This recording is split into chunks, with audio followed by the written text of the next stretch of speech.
এটা ভালো না এটা ভালো, এটা ভালো হবে না এটা ভালো হবে, এটা না এটা। হ্যালো আসসালামু আলাইকুম সবাইকে, আমি আজান অক্টোটেক থেকে সবাইকে আবার স্বাগতম অক্টোটেকে।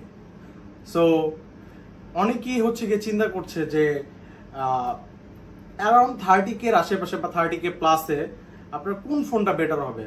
অনেকের ধারণার মতে Motorola H50 Fusion এই ফোনটি ভালো, আবার অনেকের মতে Galaxy A55 এই ফোনটি ভালো।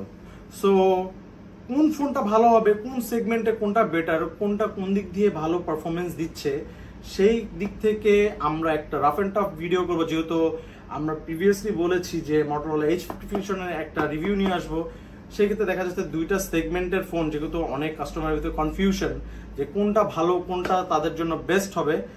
সো একেবারেই করে ফেলে চিন্তা করছি। সো ওইটা নেক্সট ভিডিওতে থাকবে, ওইটার জন্য আমাদের সাথে থাকতে হবে। কিন্তু আজকে আমরা যেহেতু শর্ট টাইম একটা Galaxy A55 এর আনবক্সিং ভিডিও করে ফেলবো। আমাদের হাতে আছে Galaxy A55 8/128GB, এটাকে আমরা আনবক্সিং করে ফেলছি।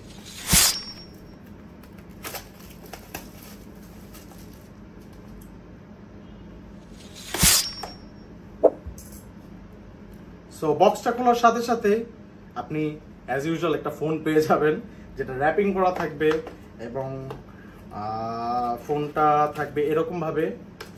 ফোনের ভিতরে এখন আর চার্জার দিচ্ছে না, সো হতাশ হয়ে লাভ নেই। ফোনের ভিতরে জাস্ট পাবেন হচ্ছে গিয়ে কেবল।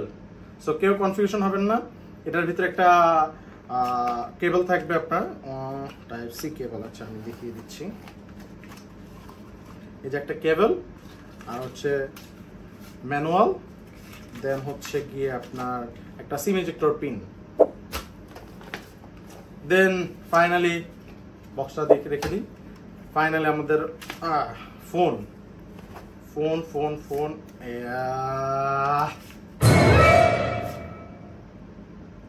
ফোন সো মানে দেখতেই একটা প্রিমিয়াম ফিল হচ্ছে, হওয়াটাই স্বাভাবিক। এটার আরো কয়েকটা কালার আছে, যদিও কালারগুলো আমাদের হাতে নেই, বাট আসলে ফোনটা একটা প্রিমিয়াম ফিল দিবে আপনাকে। দেখা যাচ্ছে যে এই বাজেটের ভিতরে মনে হবে আপনার অ্যারাউন্ড 60K এর মতো বাজেটের আপনি একটা ফোন চালাচ্ছেন। সো ফোনের ভিতরে এরকম থাকবে, একটা কেবল থাকবে আর জাস্ট ম্যানুয়াল থাকবে। এটাই হচ্ছে গিয়ে আপনার আপাততর জন্য। অ্যান্ড ফিউচারে যে আমরা Motorola H50 Fusion বা আপনার যে Galaxy A55 এই দুইটার একটা কম্পারিজন ভিডিও করব, সেটা আপনি দেখলে আপনি বুঝতে পারবেন কোনটা আপনার জন্য বেটার। সেটা গেমিং এর দিক থেকে হোক, সেটা ভিডিওর দিক থেকে হোক, সেটা পারফরমেন্সের দিক থেকে হোক, যে কোনো দিক থেকে হতে পারে। সো তার জন্য আমাদের সাথে থাকতে হবে। আমাদের ফেসবুক যে পেজটি আছে অক্টোটেক, সেখানে ফলো বাটনে ক্লিক করে ফেলতে হবে। ইউটিউব যে চ্যানেলটি আছে সেখানে আপনাদেরকে লাইক বাটনে ক্লিক করতে হবে, সাবস্ক্রাইব করে ফেলতে হবে এবং বেল বাটনে টিং করে দিয়ে দিতে হবে এবং আমাদের সাথে থাকতে হবে। ততক্ষণ পর্যন্ত আমি বিদায় নিচ্ছি আজান অক্টোটেক থেকে। আসসালামু আলাইকুম।